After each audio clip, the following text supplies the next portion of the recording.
Bonjour, donc dans cette vidéo-là, je vais vous parler de l'épuisement professionnel, plus connu sous le nom de burn-out. C'est un problème qui est dans le milieu du travail et on considère que c'est un problème contemporain parce que c'est quand même assez récent puis ça fait juste augmenter au fil des années.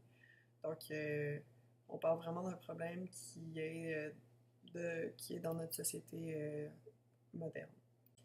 C'est intéressant de se demander c'est quoi les causes du burn-out, pourquoi ça fait juste augmenter.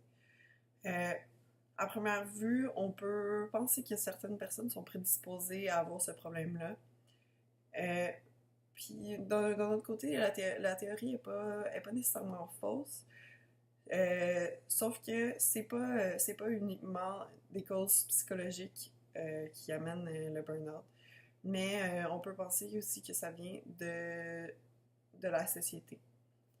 Donc, en d'autres mots, qu'est-ce qu'on peut dire? C'est qu'une personne ne naît pas avec les prédispositions qui l'amènent à avoir un burn-out, mais c'est plus que elle développe certaines caractéristiques qui font qu'elle va avoir éventuellement un burn-out dans sa vie professionnelle.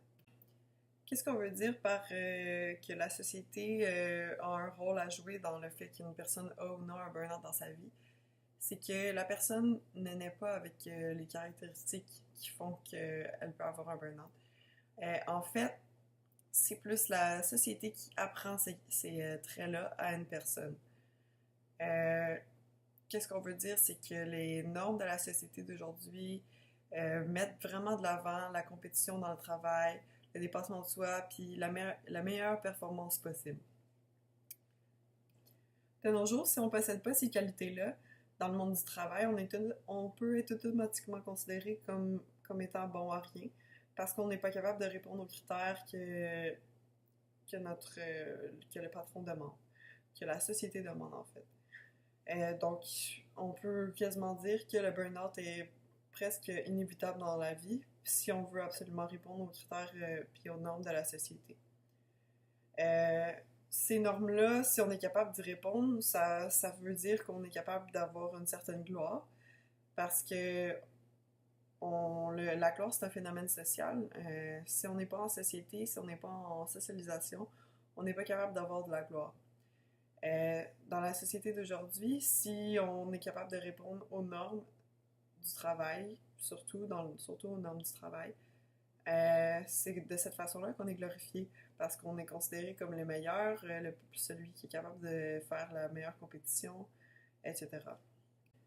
Autrement dit, on peut quasiment se dire que la société moderne incite les individus à avoir ou même plusieurs épuisements professionnels dans sa vie parce que c'est de cette façon-là qu'on est glorifié.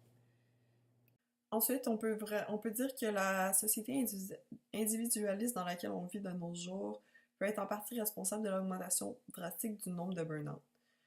En effet, les normes de la société font encore en sorte que les normes de la société mettent de l'avant le fait de travailler de façon vraiment individuelle, de se servir par soi-même pour monter les échelons dans le monde du travail.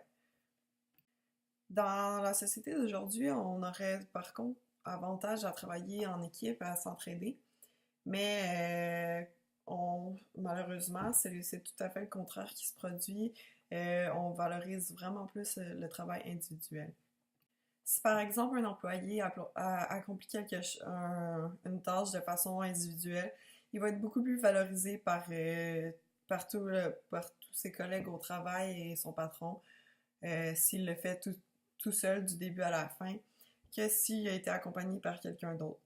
Parce que dans le fond, s'il y a eu besoin d'aide, on considère que le travail n'est pas aussi bon que s'il le fait tout seul du début à la fin. Donc, comme pour le premier argument, si un individu est pas en mesure de s'adapter aux normes de la société, ben malheureusement pour lui, il est pas glorifié, il fait pas partie de la société comme il pourrait le faire s'il était individualiste jusqu'au bout, comme tous les autres, ou presque.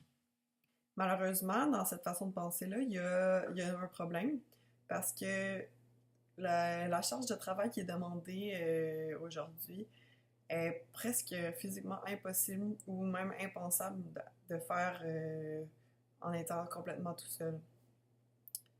Donc, encore une fois, on valorise le travail individuel, puis on valorise même par le fait même, on valorise l'épuisement professionnel.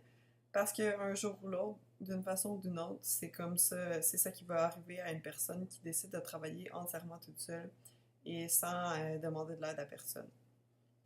Finalement, on peut penser que le problème du burn-out peut provenir de la façon qu'on gère les entreprises de nos jours. Les patrons s'attendent à des miracles de la part de leurs individus. Mais c'est quand même pas surprenant si on se fie aux normes de la société. Encore une fois, ça va dans le même sens. Les patrons, en réalité, ils font que suivre les normes de la société. Donc, c'est un peu ironique parce que c'est plus ou moins de leur faute. C'est eux qui gèrent, c'est eux qui gèrent les entreprises, oui, mais d'un autre côté, eux aussi veulent essayer de répondre aux normes de la société et ils en sont incapables. Donc, eux, leur façon de gérer leur entreprise, ça fait ils demandent la même chose de leurs employés, qui sont pas plus capables d'atteindre ces objectifs-là. Là. Donc, pour terminer, c'est quand même assez clair que le burn-out n'est pas seulement un problème psychologique, mais qui vient beaucoup de la société elle-même, à cause des normes qui sont vraiment insensées de la société. De la société qui est très basée sur l'individualisme et finalement par la façon qu'on gère les entreprises qui est pas la meilleure, qui en demande beaucoup trop aux employés. Donc pour toutes ces raisons-là, euh, le burn-out ne fait qu'augmenter parce que c'est de pire en pire. Donc voilà, merci.